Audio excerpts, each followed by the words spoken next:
Hello guys, আসসালামু আলাইকুম। তো আজকে যেহেতু মঙ্গলবারের দিন, তো রাত 12টা বেজে গেছে। আর বর্তমানে আমাদের আইন শৃঙ্খলা প্রশাসন এবং সেনাবাহিনী আমাদের একটা নির্ধারিত টাইম করে দিচ্ছে ঢাকা শহর 12টার আগে দোকানপাট বন্ধ করার জন্য। তো আমরা 11:30 বাজে সবসময় চেষ্টা করি দোকানপাট বন্ধ করে দেওয়ার জন্য, কারণ আমরা সেনাবাহিনীর হাতে বা কোনো প্রশাসনের হাতে বাড়ি টাড়ি খাইতেছে না, কারণ এমনি শরীরে মাংস নেই। বাড়ি খাইলে তো আরো অবস্থা খারাপ হয়ে যাবে। তো আমাদের মালিকেরও নির্দেশ দোকানে মাহাজনের যাতে আমরা 12টা আগে দোকান বন্ধ করে দিই, তাই দোকান গুছাইতেছি। আর আমার সাথে আরেকজন পাগলা ভাই আছে, ওনারা তো অনেক ভিডিওতে আপনারা দেখেন, একসময় আমার সাথে ভিডিও করছে। আবার আমি বন্ধুর দোকানে ছিলাম, বন্ধুর দোকান থেকে আবার সভাপতি দোকানে এসে পড়ছি, কারণ ওনার দোকানে আমি কাজ করে ভালো লাগে, কারণ সবাই পরিচিত বা সবার সাথে পরিচিত একসময় ছিলাম, এই জন্য সবার সাথে থাকতে ভালো লাগে। তো দোকান গুছাইতেছে, আয়নাটা একটু মোছা লাগে, কারণ সারাদিনের ধুল বালুতে গ্লাস টাস একদম ময়লা হয়ে যায়। তো কাস্টমার অনেক সময় অনেক কথা বলে যে গ্লাস পরিষ্কার করার জন্য, তো আমরা সবসময় চেষ্টা করি যে গ্লাসগুলো মুছে সবকিছু পরিষ্কার করার, কারণ আমাদেরকে পরিষ্কার করতে হবে।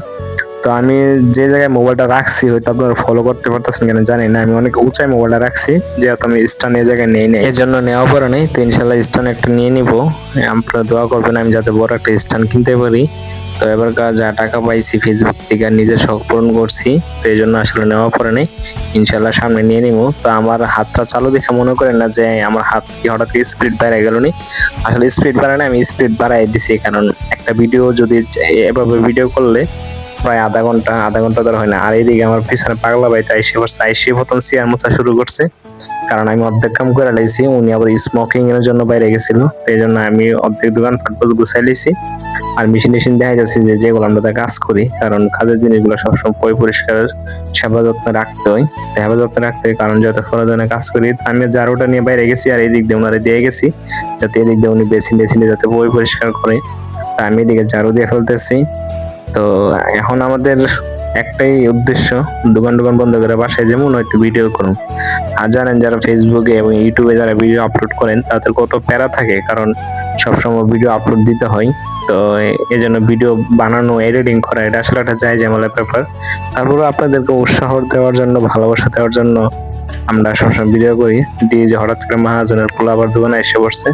তো জিজ্ঞাসা যে কিসের জন্য আসলেন, বললো যে হিসাবের জন্য। তো দেয় তো মহাজন বাড়িতে, তো হিসাবটা মহাজনের পোলার কাছে আমরা দিই, কারণ আমরা চাই ওনার হিসাব ওনাদের কাছে বুঝাই দেওয়ার, কারণ আমাদের কারিগর, এই জন্য ওনাদের হিসাব ওনাদের কাছে বুঝাই দেওয়ার চেষ্টা করি আর কি সবসময়।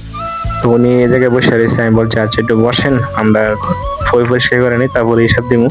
তো আপনাদেরকে একটু টাকা দেখাই, কয় টাকা কাম করছি গ্যাসের মিলে। তো চেয়ারটা একটু গুছাই আপনাদের মাঝে দেখাই দেবো কত টাকা কাম করছি কি আশেপাশে। ওনারা বললাম যে আপনি চেয়ারে বসেন, তাই আমি স্ট্যান্ডটা নামাইছি, যে দেখেন আমার স্ট্যান্ড, এই যে এটা আমার স্ট্যান্ড। ওনার একটু ব্লগ ভিডিও কিভাবে করে একটু দেখাই দিচ্ছি, এভাবে ভিডিও করি ফেসবুক আমি ইউটিউবে আপলোড দিই। এই যে আমার ক্যাশ কাউন্টার, এই যে টাকা, এই যে দোকান বন্ধ, গুড।